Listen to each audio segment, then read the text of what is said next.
তো আজকে আমি এই পেঁপে গাছগুলোই পানি দেবো। আব্বু বলে গেছে যে এই পেঁপে গাছগুলোই পানি দিতে। তো আলহামদুলিল্লাহ আমাদের পেঁপে গাছগুলো খুব সুন্দর হয়েছে। এগুলো কিন্তু বেশি দিন বসানো হয়নি। তো চলো কিভাবে পানি দিই সেটা তোমাদেরকে দেখাচ্ছি। তো তার জন্য প্রথমে পাইপ বিছিয়ে নেব। আর এই হলো আমাদের শ্যালো মেশিন, এইখান থেকেই পানি মানে যাবে ওখানে। তো শ্যালো মেশিনটাকে আমি খুলে নিলাম। তো চলো এবার পাইপগুলো বিছিয়ে নিই।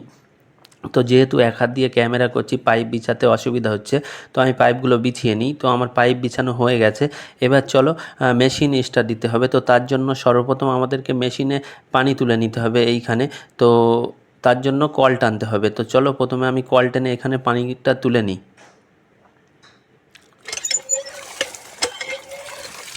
সো ফাইনালি এইখানে পানি উঠে গেছে বন্ধুরা। তো এই পানিটাকে আমাদেরকে বন্ধ করতে হবে, না হলে মেশিন স্টার্ট দিলে হাওয়া টানবে, মানে পানি উঠবে না। তো এটাকে বন্ধ করে দিলাম।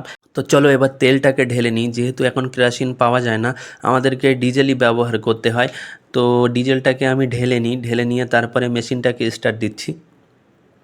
তো ডিজেল আমার ঢালা হয়ে গেছে। চলো এবার মেশিনটাকে স্টার্ট দিই এবং তোমাদেরকে দেখায় যে কিভাবে পানি ওঠে। তো মেশিন আমার স্টার্ট হয়ে গেছে এবং মেশিনে পানিও উঠে গেছে। তো চলো আমি তোমাদেরকে পিঁপে খেতে নিয়ে দেখাচ্ছি কিভাবে পানি বার হচ্ছে।